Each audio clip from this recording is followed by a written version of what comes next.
ಏನಾಯ್ತು? ಆರಾಮಾಗಿದ್ದೀರಾ?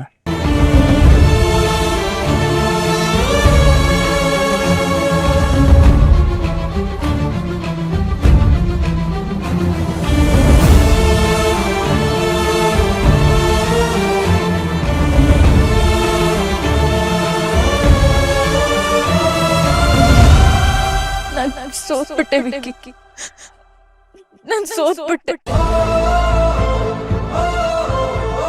ಸೋತ್ರ? ಯಾವ್ದ್ರಲ್ಲಿ? ಯಾಕೆ ಇಷ್ಟೊಂದು ಪ್ಯಾನಿಕ್ ಆಗಿದ್ದೀರಾ?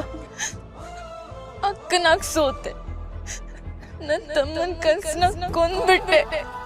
ಸಮಾಧಾನ ಮಾಡ್ಕೊಳ್ಳಿ, ನೀವು ಸೋಲಕ್ ಚಾನ್ಸೇ ಇಲ್ಲ. ಏನೇ ಸಮಸ್ಯೆ ಇದ್ರೂ ದಾರಿ ಹುಡ್ಕೋಣ. ಇನ್ ಎಲ್ ದಾರಿ ವಿಕ್ಕಿ? ನನ್ನ ದಾರಿ ಮುಚ್ಚೋಗೋದನ್ನು ನೋಡ್ಲೇ ಇಲ್ಲ. ನನ್ನ ತಮ್ಮ ಆಸ್ಟ್ರೇಲಿಯಾಗ ಹೋಗೋ ಒಳ್ಳೆ ಅವಕಾಶ ಸಿಕ್ಕಿತ್ತು. ಆ ಅವಕಾಶಕ್ಕೆ ರೆಕ್ಕೆ ಕಟ್ಟೋ ಜವಾಬ್ದಾರಿ ನಂದಾಗಿತ್ತು.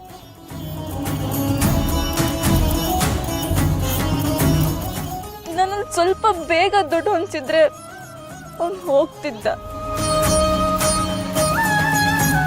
ಆಸ್ಟ್ರೇಲಿಯಾನಾ? ರಿಯಾ ಹೋಗಿರೋ ಪ್ರೋಗ್ರಾಮ್ ಬಗ್ಗೆ ಮಾತಾಡ್ತಿದ್ದಾರಾ?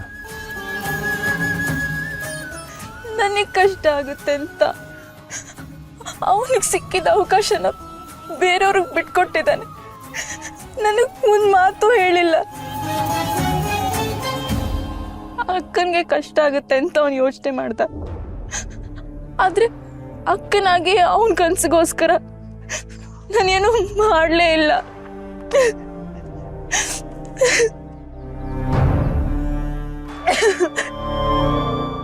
ನನ್ನ ಕೈಲಾಗ್ತಿಲ್ಲ ವಿಕ್ಕಿ.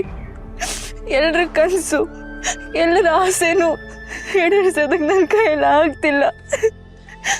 ಎಲ್ಲದನ್ನೂ ಕಳ್ಕೊತಾ ಇದ್ದೀನಿ. ನನ್ನಿಂದ ಯಾರಿಗೂ ಉಪಯೋಗ ಇಲ್ಲ. ತಮ್ಮನ ಬೆನ್ನಿಗೆ ನಿಲ್ಲಕ್ಕಾಗ್ಲಿಲ್ಲ. ಅಣ್ಣನ ಕಷ್ಟಕ್ಕೂ ಸಹಾಯ ಮಾಡಕ್ಕಾಗದೆ ಸೋಲ್ತಾ ಇದ್ದೀನಿ. ಇನ್ನು ಅದಕ್ಕೆ ಪಾಪಗೂ ನನ್ನಿಂದ ತೊಂದರೆ ಆದ್ರೆ